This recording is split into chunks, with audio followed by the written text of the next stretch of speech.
Las feministas de la libertad lo único que queremos es que hombres y mujeres juguemos al mismo juego con las mismas normas, de modo que, como Alicia, podamos salir del bosque encantado por nuestros propios medios. Y quería terminar esta charla con una reflexión. Hace muy poco leí que los hombres estaban sobrerepresentados en las carreras de ciencias y que había que limitar las plazas para hombres. Vosotros imaginar que un chico joven quiere estudiar ciencia y le dicen que no puede porque hay demasiados hombres. Reflexionar sobre si este tipo de políticas entran en vuestra idea de una sociedad abierta, libre y próspera. Has hablado de feminismo hegemónico, digamos, este sí. Será como el contrincante ideológico. Entonces me gustaría definir un poco la otra parte. No sé si hay una etiqueta en concreto. Estaba mirando tu charla TED, hablabas como del feminismo de género y del feminismo de la libertad, que es una etiqueta que está curiosa. Entonces, ¿te adscribes a esta etiqueta y cómo la definiríamos un poco? Yo yo me di cuenta de que están estas dos tendencias, ¿no? La tendencia victimizadora, que parece que va en retroceso incluso de los avances que ha logrado el feminismo, y luego está esta etiqueta o esta tendencia que sí que tiene que ver con llegar a esa igualdad, ¿no? Una igualdad que a nivel de derechos, a nivel de libertades ya tenemos. El machismo que queda en países occidentales es más residual, tiene en algunos contextos, pues aún queda una cultura que tiene puntos machistas, pero es normal, una cosa así no desaparece de la noche a la mañana. Entonces yo, como ahora mismo el feminismo está en este punto en el que la tendencia mayoritaria, la tendencia hegemónica es esta tendencia victimista, pues yo no me puedo considerar feminista, pero es que para mí lo importante no es la etiqueta, sino cómo se entiende. Entonces yo, según la persona con la que esté hablando, pues hablaré más de si soy feminista, si me puede entender en cuanto a que soy feminista de las que luchan por la igualdad, de las que lucharían porque ahora mismo las mujeres musulmanas puedan liberarse de la imposición del velo. Pero no soy feminista en aspectos como no creo en la discriminación positiva, no creo en que la brecha salarial sea algo que tenga que ver simplemente con el género, no creo tampoco que la violencia contra la mujer sea siempre solo por una cuestión de género. Entonces, ¿cómo me defino? Pues como la gente me pueda entender. Me interesa más el trasfondo de lo que digo que las etiquetas. Claro. Me resultan, son como más limitadoras o depende de cómo la gente las entiende, ¿no? Volvamos un poco a la parte contraria, ese feminismo hegemónico. Has hablado antes de la brecha salarial. ¿Cuáles son los puntos, si tuviéramos que hacer así como un decálogo, de los puntos a rebatir, de los puntos a refutar? Me viene, yo que sé, la brecha salarial, o el techo de cristal, o el heteropatriarcado, o bueno, o la etiqueta que utilicen. A ver, vayamos si podemos un poco como desmontando esos puntos. Pues para mí el peor, digamos, es el de la discriminación positiva. Ese es, ¿qué aspecto? Porque se supone que para igualarnos a los hombres, pues lo que hay que hacer es dar algún tipo de facilidad siempre a que sea una mujer la que llegue a un puesto de trabajo, ¿no? Entonces yo creo que todo lo que implique una facilidad, aparte de ser injusto, porque realmente debería de juzgarse a un candidato para un puesto de trabajo por sus méritos, no por su género, que haya una facilidad es incluso condescendiente para una mujer, porque no te van a estar juzgando por tu mérito, te van a estar juzgando porque eres una mujer. Entonces eso a mí me parece otra forma de machismo, realmente. Me parece la más dañina porque aparte de que una mujer cuando se la va a meter en un puesto por una cuota, en lugar de por un mérito, ella misma va a dudar de sus propias capacidades. Es que es algo que inconscientemente uno sabe que está ahí más por una cosa que por otra. Entonces, al final, me parece que es perjudicial para la mujer a la que se le da ese favoritismo, para el resto de personas que viven una situación injusta, que a lo mejor son más aptos para un puesto.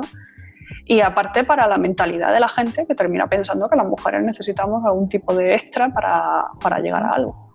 Entonces, para mí, la discriminación positiva a las cuotas es lo peor de este feminismo hegemónico.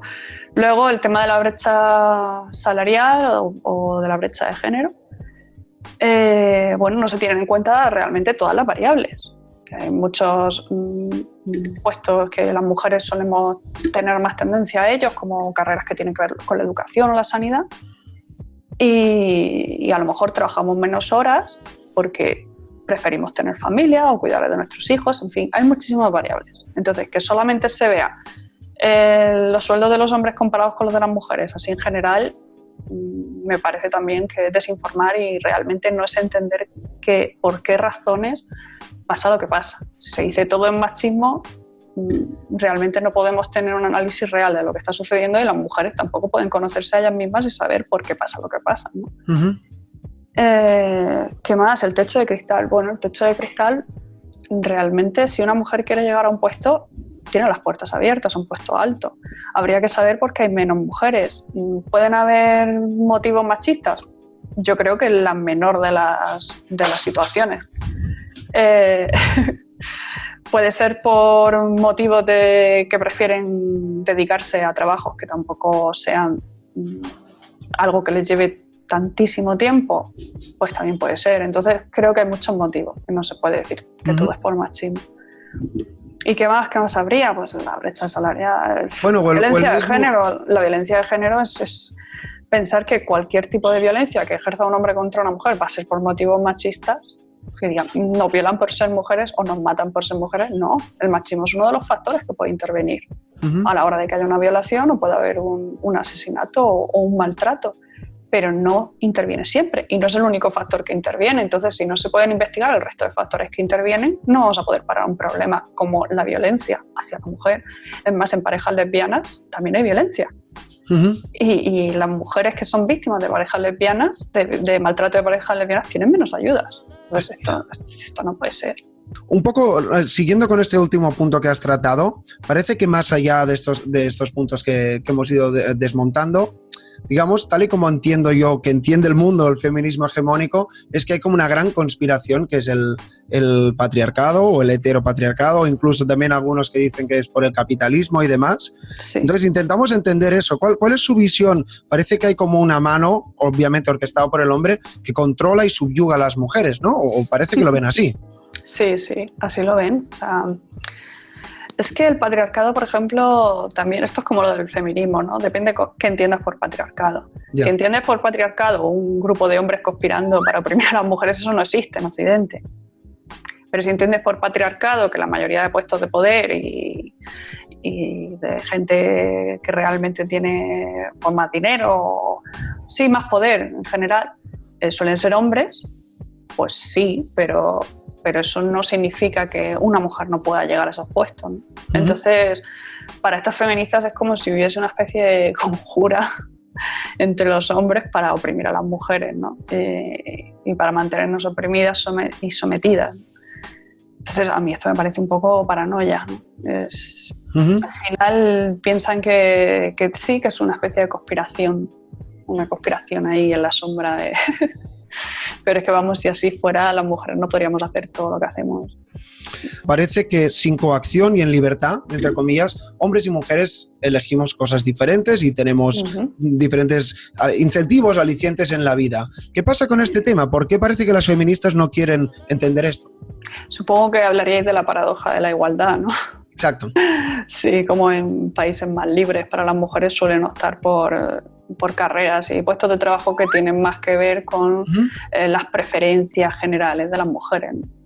Pues es interesante porque realmente hay una negación de todo factor biológico y se dice que todo es una especie de construcción social que viene de esta conjura, ¿no? Patriarcal del hombre. Yeah. Pero realmente no entiendo por qué esa necesidad. Realmente nadie niega que lo cultural tiene una importancia muy grande. O sea, somos producto de las dos cosas, de lo biológico y de lo cultural y de lo social. Entonces, sí, hay un desconocimiento, o yo diría más bien hay un no querer conocer lo que realmente los datos nos demuestran, ¿no? En cuanto a hombres y mujeres. Porque al final, cuando la gente tiene un interés que no tiene que ver con la verdad, tiene que ver con algo que ellos quieren, la verdad es un estorbo, ¿no? Entonces, si estos grupos lo que están haciendo es contarnos una historia que luego las evidencias y los datos van en contra de esta historia, pues a ellos lo que les interesa es seguir consiguiendo el poder que están logrando con estos relatos, ¿no? Que es mucho, ya lo estamos viendo, cómo están calando en la sociedad de una forma increíble, y la cantidad de subvenciones, de apoyo del Estado, de los medios de comunicación, si es que están todos a su favor. Entonces el poder que tienen es tremendo. Y claro, que llegue un dato sobre biología o sobre realmente como el de la paradoja de la igualdad, es que vaya en contra de esos argumentos y de esos relatos, pues es un fastidio para ellos. No quieren saber porque no les interesa. Me va muy bien este tema que tratas, Marina, porque es lo siguiente que te iba a preguntar, que estamos intentando desmontar el feminismo, como puedes ver, que es ¿cuál es el sistema que hay montado? Uno abre la tele y obviamente pues parece que lo que estamos hablando aquí tú y yo no podemos ver nada, o hay muy poco, ¿no?, de relato que vaya en esta dirección. ¿Por qué crees que hay este tipo de hegemonía? Y incluso más allá, ahora quizás nos tildan de conspiranoicos, ¿no? Pero ¿es realmente un negocio todo esto?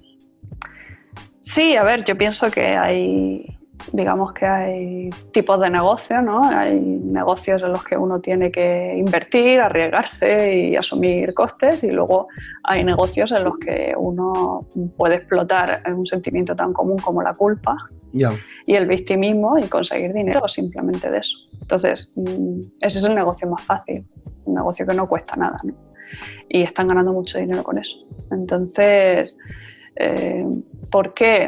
¿Por qué es rentable? Porque a la gente realmente le interesa también. La gente, desde hace unos años, el relato victimista está calando en la sociedad muchísimo. Parece que aquí el que más sufre siempre es el que más tiene que exigir de los demás, ¿no? Entonces, estos negocios que vienen por ahí pues son muy rentables. Y Occidente somos muy de autoflagelarnos. Yo creo que también tiene que ver con la moral cristiana y pensarnos que somos más buenos que nadie.